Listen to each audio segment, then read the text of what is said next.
Imagine you've never watched a single football game in your life. You open social media, and within 5 minutes, you see his face, his name, his goals, his drama. You don't even know the sport, but somehow, you already know Cristiano Ronaldo. That's not normal. That doesn't happen with most athletes. So the real question is, why him? Why does this one man dominate conversations across countries, languages, religions, and generations? Why do people who don't even like football argue about him at dinner? By the end of this video, you're going to understand exactly why Ronaldo isn't just a footballer. He's something much bigger than that. Let's start at the beginning. Football, the sport the rest of the world calls football, Americans call soccer, is the most watched sport on the planet. 3.5 billion people follow it. That's nearly half of all humans alive. And in that ocean of players and clubs and tournaments, one name has floated to the very top for almost 2 decades straight. Cristiano Ronaldo dos Santos Aveiro, born in 1985 on a tiny island called Madeira,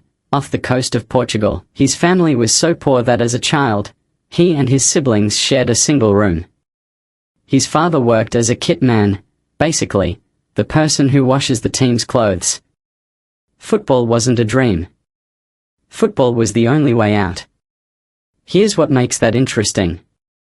Most great athletes are born with obvious gifts. They're the tallest kid. The fastest kid. Ronaldo wasn't. He was skinny. He had a heart condition that required surgery at 15. He was mocked for his thick regional accent when he moved clubs as a teenager. But here's the thing, Ronaldo became obsessed with something most athletes avoid. Work. Former teammates have said he was last to leave training almost every single day. Stories circulate about him doing hundreds of sit-ups in hotel rooms. One youth coach said he was the first player he'd ever seen who would stay behind after a full session and practice *more. Not a little more. Hours more. And it worked. At 18 he joined Manchester United, one of the most famous clubs in the world. Think of it like being drafted to the New York Yankees on your first day of professional baseball. Within 5 years, he was the best player on the planet. Then he moved to Real Madrid in Spain. The fee? €94 million. At the time, the most expensive transfer in football history. Transfer *, by the way, is when a club pays money to buy a player from another club. Like trading in the NBA, but with far more zeros. At Real Madrid, he scored over 450 goals in just over 400 appearances. That's a ratio that barely makes mathematical sense.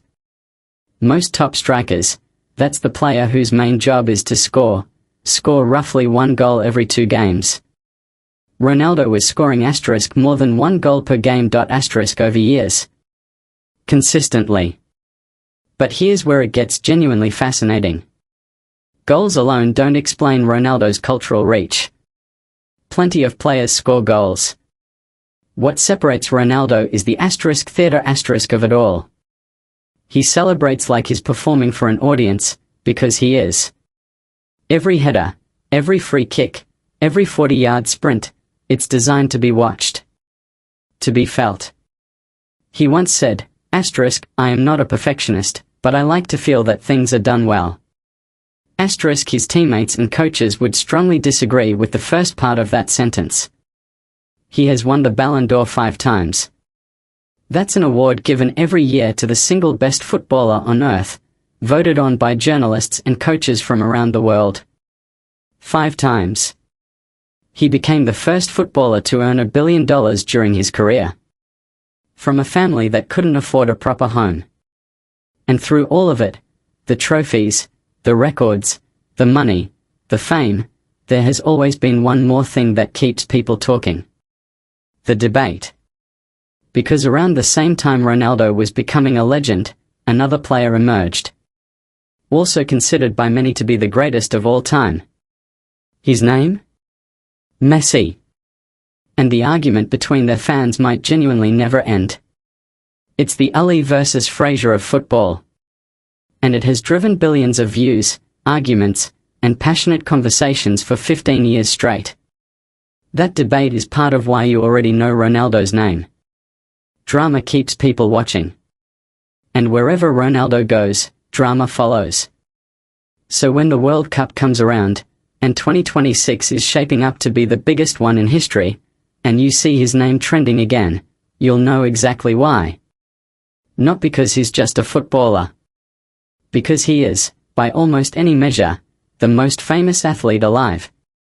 If you want to understand football before the World Cup arrives, this channel is going to make that easier than you think. Subscribe, the next video might surprise you.